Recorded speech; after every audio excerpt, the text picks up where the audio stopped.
it's time to let go of what has been and to join the now moment.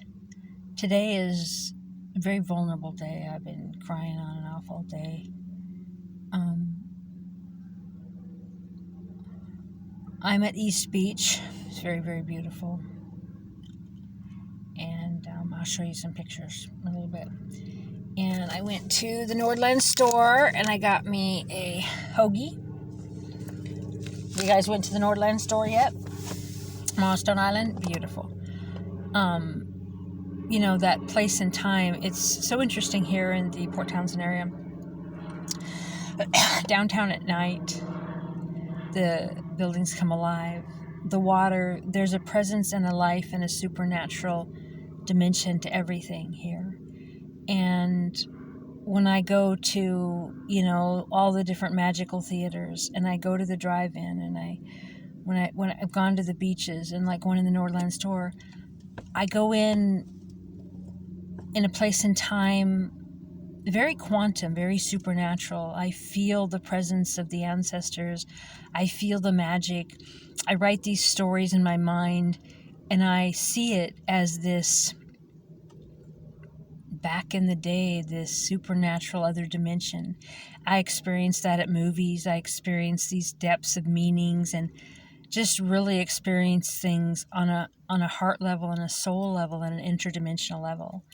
And then when I'm walking among the muggles who don't see that, it's like a little weird sometimes, right? And,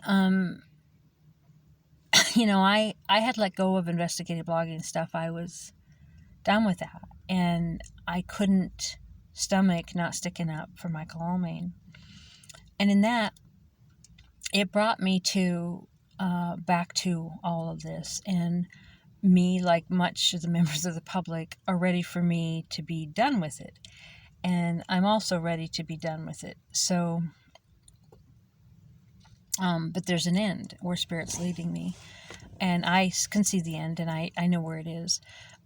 With, you know, the city of Port Townsend still digging in their darkness and not being humans, not being humanizing people, while they're yelling no hate here and that they're so diverse and so human rights city, while they're persecuting people on every side of the aisle, while these straight men and straight women are dehumanizing women, conservatives and liberals and all across the spectrum, in the name of the pride community, you know, that I've lived my whole life as a 54-year-old lesbian.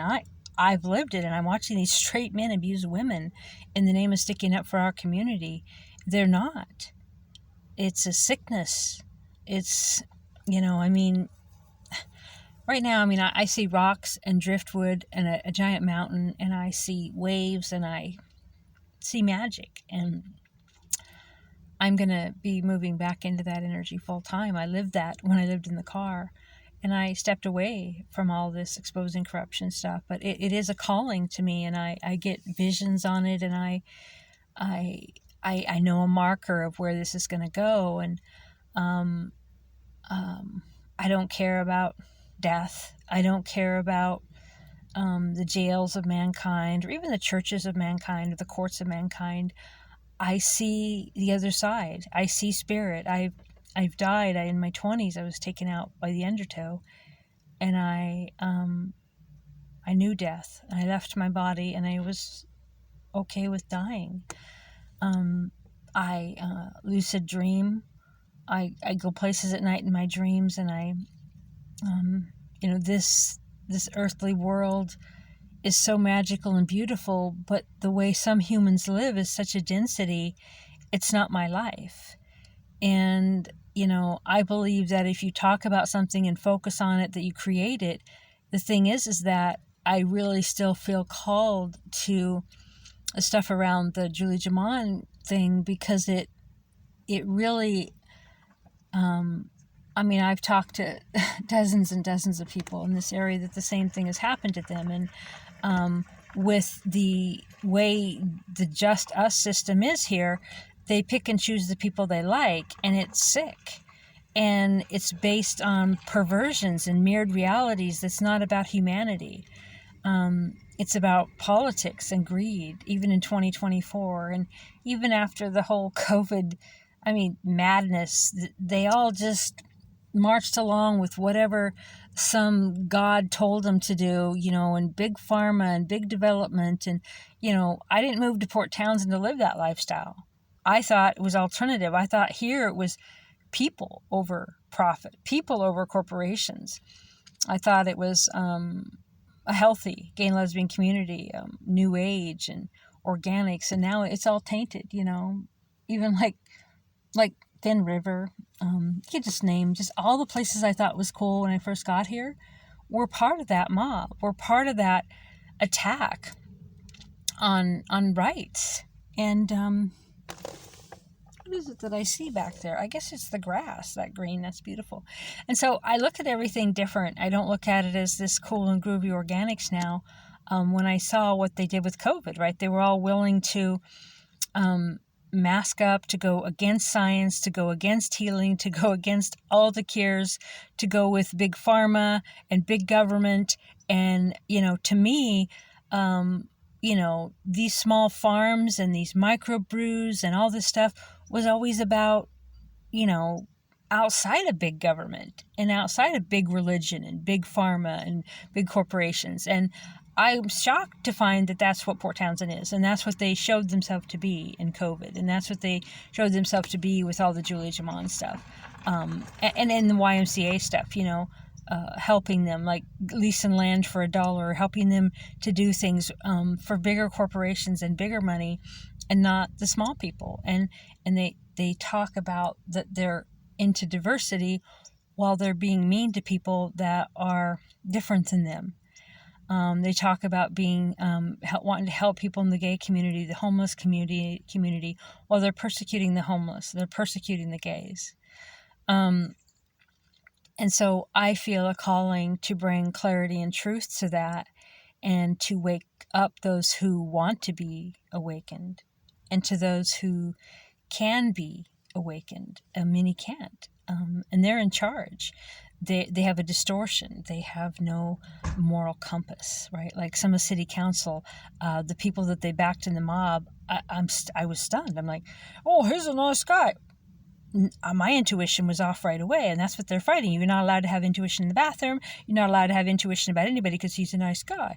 I messaged city council police about this local guy I was scared of, and many council members and the prosecutor messaged the guy and helped him to try to get a protective order against me. I was the victim. He was in the mob. He threatened me. He threatened people on my site. They pick the abuser. It's like they want to keep people down. They want to keep people distorted and abused. And I feel the need to set that straight. I'm not going to change people that don't want to be changed, but I'm going to provide the truth for the people who want to see it. And some people might think I'm vulgar in my jokes, but I've been doing this for 25 years. I'm flippant. I don't care what people think. I don't answer to the governments of man, and I don't care what they do to me. I trust the Great Spirit. I see into other realms. I've experienced what many call the Mandela effect, where the sun used to be yellow and now it's white, and many other supernatural changes. We used to be on the Sagittarius arm, and now we're on the Orion arm. We moved thousands of light years. I'm not from this reality. I remember Yellow Sun. I remember, Publishers Clearinghouse, Ed McMahon, and all the things that people are like, oh, it's misremembering. No, I have a photographic memory. I moved to a different reality.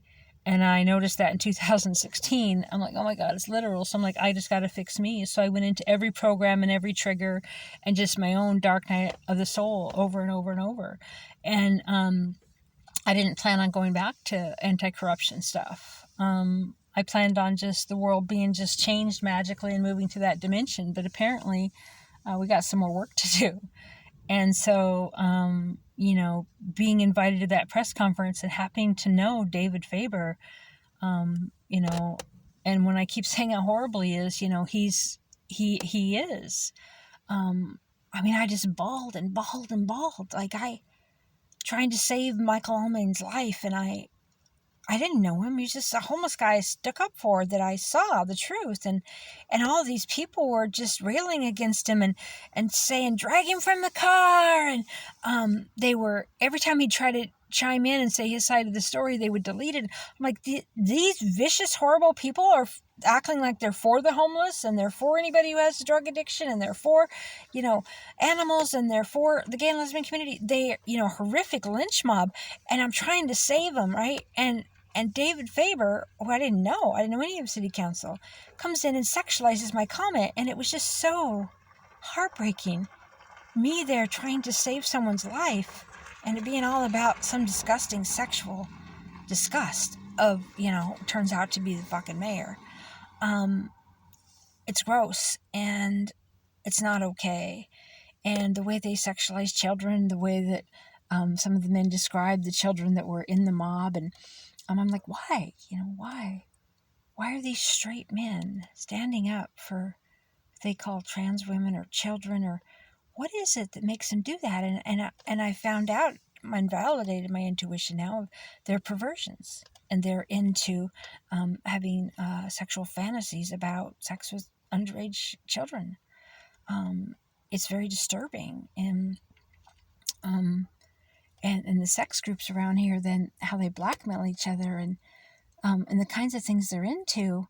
Yeah, each to their own, right? Whatever. But when you use it to blackmail people, and when you have to keep secrets in your government officials, and you create victims, and you base the whole entire justice system on who's in these clubs and who you like better, I feel my spiritual work is to say, well, no, that's not okay. It's not okay.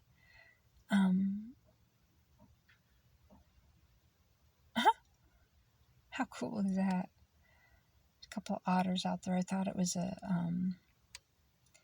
it's just beautiful, So write your stories, sing your songs to no one. I just sing now. I don't care if my voice cracks. I don't care who hates me. I do my channeling. I do my sermons of like, I believe in the power of the living God, and I let the energy move through me. Talk about the goddess. I wear a pentacle. I love Jesus. I know, I'm a fifth generation witch, and probably before that, I see things. I don't doubt what I saw because someone says, there's no way you could have saw that. I don't care. I died in this car. I lived in this car in Port Townsend for 5 years. I was homeless in Port Townsend for 7 years. I never thought that's something that I would ever experience, but I did. And I just sat and looked at the water. In the first few years, I didn't even have a phone. I didn't, I just experienced something I had no idea I could experience. Every part of my life living in public. I never would have thought that, growing up. And I had a real estate company at in my 30s, and I had a bakery and a ranch and forestry degree, and I was just doing my thing. And then I was called. And, people who aren't called don't get when you're called. When you're called, you're called. And you're called. And you don't have a doubt about it. And I don't have a doubt about what I see or what I know, and I don't need no human's approval. And, watching these judges persecute me, watching these judges do what they do to victims, and I take in hundreds of documents of proof, and I've been doing it for 20 years now, and the judges pick the abuser over and over and over. It's a sickness, and that's going away. And I'm not going to be able to help those people that gave up for that, or people like the cops that go, whatever you say, boss, we're going to violate their constitutional rights, just give us a paycheck, or yeah, I'll put that poison in my arm as long as I can keep my paycheck. Living in a car with $0 and nearly starving to death and freezing to death is way better than deliberately poisoning my body or deliberately hurting other people.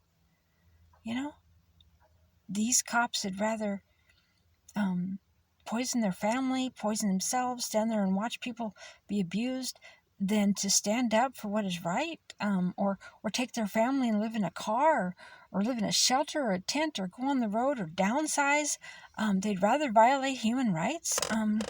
That's not me. I don't hide under my bed when bad things happen to other people. And you might, you might be seeing my stuff out there now, like from the perspective of today. Well, I've known about this stuff since I was 16, and I'm 54. I had visions as a child. Anti-corruption isn't about politics or money or greed. It's about the soul of the victim. It's about, one or two victims got justice out of the thousands that I've helped. But you know what I did every time, and I realized, and that's how the search engine stuff and the online stuff and the flippant exposing people became very important to me, because I saved the soul of the victim. The victim was seen. One person heard him, one person seen him. Their story was online at the top of the search engines. They'd been heard, and they could go on with their life and no longer want to kill themselves because someone's seen them. And they no longer felt crazy and unseen and suicidal because one person seen them. And the first few times I saw that happen, I was like, wow.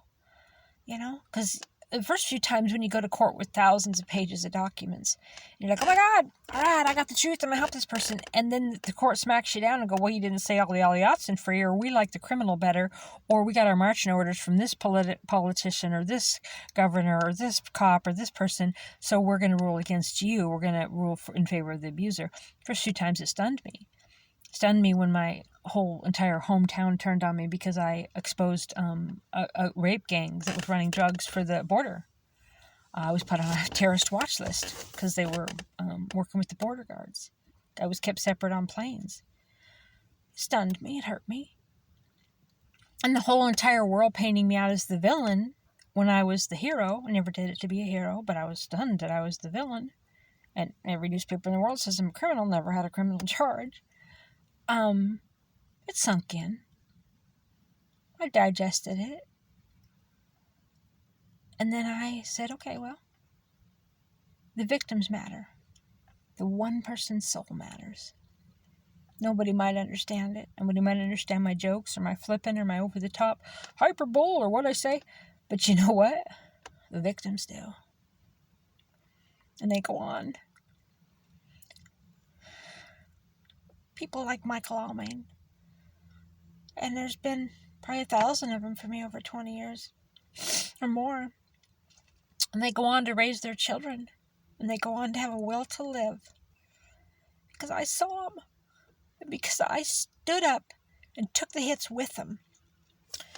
It's funny, I was interviewed in a radio station out of Portland. She was one of the only ones. And she was, very alternative and, what you thought PBS was and they're not.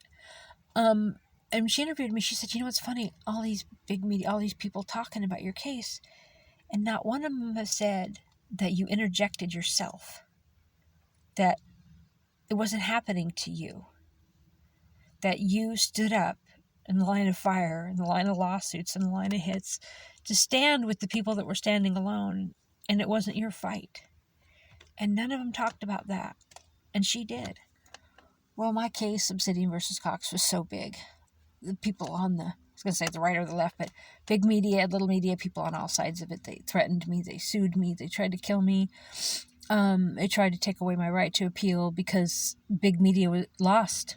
My case, they lost their monopoly on free speech. All sides were scared to death. The porn industry was scared to death because my case would have hurt them if it would have went higher and I'd have lost again. So they threatened me. That's how I met Mark Rondazza. And he's been at me for 13 years. And standing up for women in the porn industry, one thing led to another. But in my case, I saw the NPR. So the woman in Portland, just really cool. I went there and interviewed with her. I stayed at her house. Just really cool, old school journalist. Pretty neat. But she wasn't allowed to interview me anymore because NPR and Democracy Now! Funded them. And they said, if you interview Crystal Cox again, we won't give you any funding. People were forbid to talk to me on all sides. It's pretty stunning. Pretty stunning the first few times that I represented some victims, like all sides turn on me, right? Because I am very effective.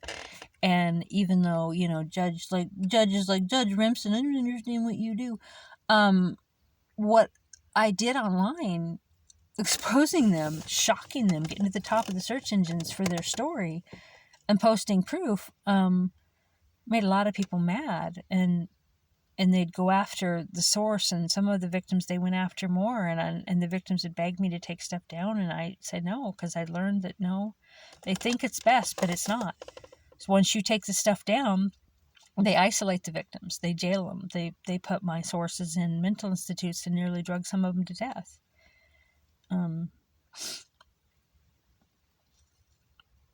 I'm alone in this, and I grew up alone. I grew up on a 90-mile lake, just by myself. I want to play what I want to play, I played. I had my venison, because I was a deer hunter, and I would just go down and make a fire on the beach and cook my food. I had my motorcycle, and I just did my own thing, and I talked to spirit. And here I am at 54 on Milestone Island doing the same thing. So, ridicule me, get protective orders against me, sue me, jail me, kick me. I don't care. The victims that you do it to aren't going to stand alone on my watch. And what you did to Julie Jaman and Amy Sousa that were your friends is sick, and it's not okay. And, the people on the right don't approve of me because I wear a pentacle, and I don't worship Jesus their way, and I don't believe in their one true God their way. And I know God. I know God. God's not in a book made by man. Jesus wasn't a Christian. Jesus was an ascended master that came here to teach us to be Christ-like. They kill him and then martyr him and then take over the church. I mean, it's not in a book. It's out here on these wooden boats. It's out here on these waters. It's talking to the otters and the whales and the herons. And those who live on wooden boats know that. I'm a mountain girl. It's been quite an experience being here in Port Townsend. And I'm all over the map with this, but it's a day to really reflect everything that's going on in the world and stuff, that people are finally waking up to the truth. But in that, then they're going to be like, oh my God, what have I done? What have I done to my family? What have I done to my body? What have I done to other people? And they're going to feel that grief. And the people that did it to us that are still in power, like the Port Townsend mafia officials, prosecutors, I don't know how they live with themselves, right? Doing what they did, like to people like Michael Almain. Several homeless people I knew killed themselves because of what the courts did. Wasn't living on the street. They could live on the street. They could freeze to death. They could survive. They couldn't survive the court system here, lying about them. And I can't save everybody, but folks like Nat Jacobs and myself save people's lives by hearing them. Nat lost that case. He fought as hard as he could. He's like, you guys are defying a court order. I'm going to tell the police. And they all give him the smackdown.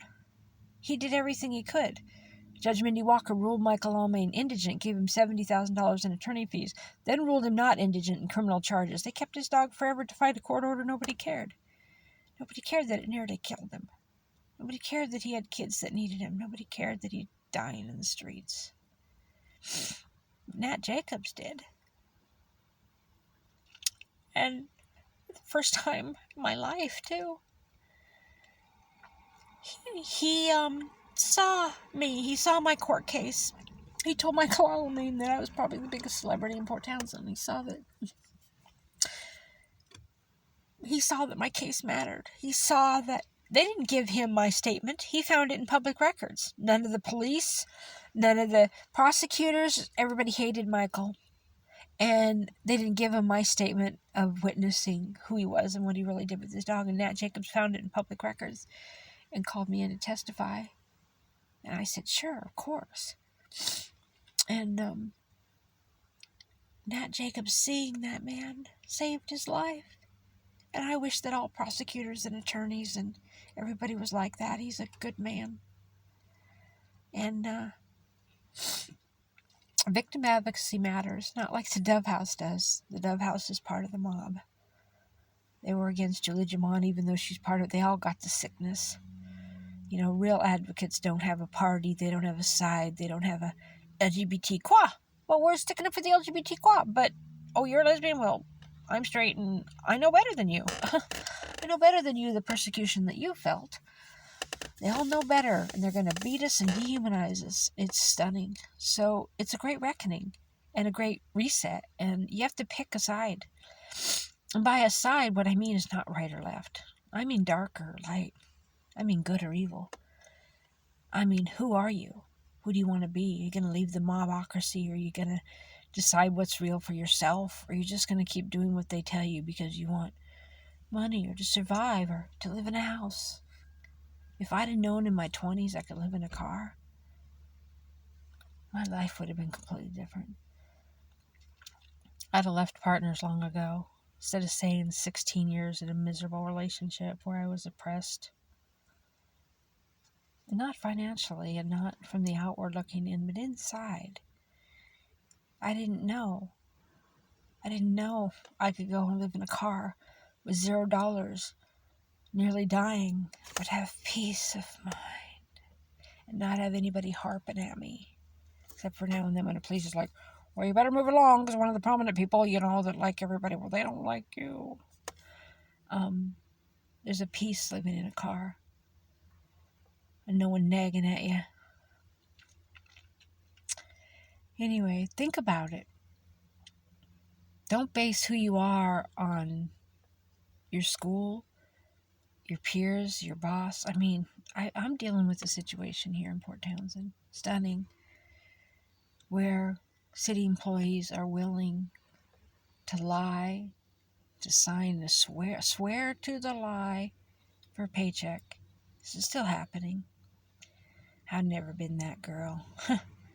You want me to lie for a paycheck and hurt this person? And hurt all the people that she's protecting? No fucking way. Not $1 million. I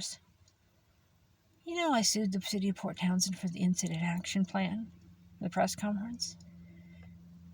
Their attorney said to me, well, we'll give it to you.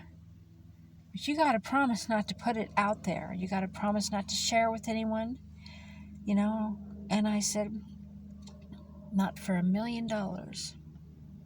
My attorney's like, really? I'm like, not for $1 million. Will I say yes to that? Because the incident action plan showed how horrible the city was. It showed that Sergeant Greenspane wasn't even at the press conference, but he was in charge of the dispersal. He was in charge of making the caller when our constitutional rights were violated, and he wasn't even there.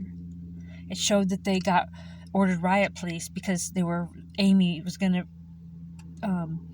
put up stickers. It showed that they were prepared for terrorists. And Amy and Julie were the terrorists. They knew Antifa would be there. They knew groups were coming to shut us down. It's all in public records. Officer cam footage, they knew that there was 100 people in groups and confirmed Antifa an hour and a half before our event. They didn't tell us. They didn't even bother with fencing. They hated us so much. Police stood there and watched us get beat up and watched our rights get violated. There's that paycheck. Where's that paycheck? That'd never be me. That'd never be me. I'd never violate your rights for a paycheck. That's what we're dealing with. And that's the dark. So who are you? Would you be willing to defy your superior's orders to give someone their constitutional rights? To not poison your children because some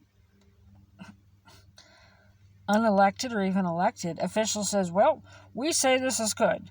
But I've studied alternative medicine. I've studied healing. I worked with people who were told to go home and die, had 4 months to live, and helped them with cancer cures. There's thousands of them. Alkaline, B17, oxygen therapy, black salve. I did black salve myself to remove a brain tumor that I had forming. Breast cancer, many women, including my mom, well, we're going to cut off your breasts, we're going to radiate you, you're going to, and I'm like, no, we just went alkaline and we did the natural cures and it went away. 10 years later, we did iridology. My mom was starting to get colon cancer.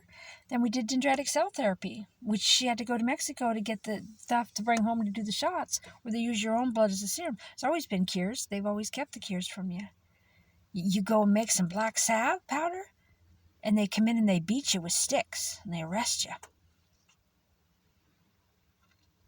Turn over your lab because they don't want you to heal. And then they say, "We're the land of the free." LOL. So who are you? Which side of this are you on? Are you willing to take those orders and hurt other people? Are you willing to listen to their stupidity? You can read all of the documents of proof. Your whole life you study this stuff, you know it. And then somebody comes in a CDC and an FDA and a this and a that, and they say, "Well, no, none of that's true now, and believe us." And you go, "Okay, yeah, okay." Who are you? Which side of that are you on? And that's what I fight for. And I do have an end, and then you guys will be on your own. I know what the end is, and I'm not telling you. I don't want to spoil. I don't want to give a spoiler alert, spoil the end of the movie. But I'll be moving on back into my spiritual writings and my witchy writings and my tarot readings and my psychic readings and my energy healing and, just watching mystical witchy movies and supernatural. Y'all can, Lord of the Flies, I don't care.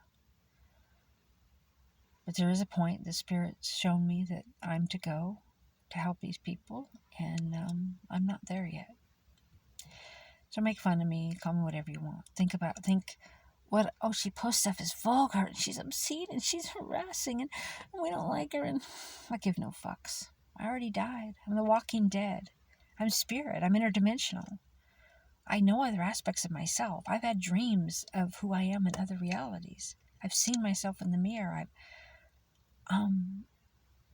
This version of me is not the end-all, be-all. This is just one human vehicle and aspect of me. You take your life so seriously that you're willing to hurt other people to get ahead or get more money or get a better house or get someone to like you or get a better paycheck or be in politics. And why are these guys in politics anyway? They get $1 a month. They just want to be big dicks and big fish in a small pond and just rule over people. And every disease is curable, right? Yeah. They lie. Everybody should be able to have a home. Money is just an illusion. And, we should be able to manifest whatever we want. You think that the world revolves around money? It's paper. It's made up. The governments of man have no power unless you give them the power. And the darkness, reminds me kind of like of the movie The Dark Crystal, right? The bad guys, the sepsies or whatever you call them, they're losing their power, and the illusion's over. But what do you believe? What side are you on of all this? What matters to you? And that's what you got to decide. Anyway, I'm gonna have my lunch, and I love you. Bye for now.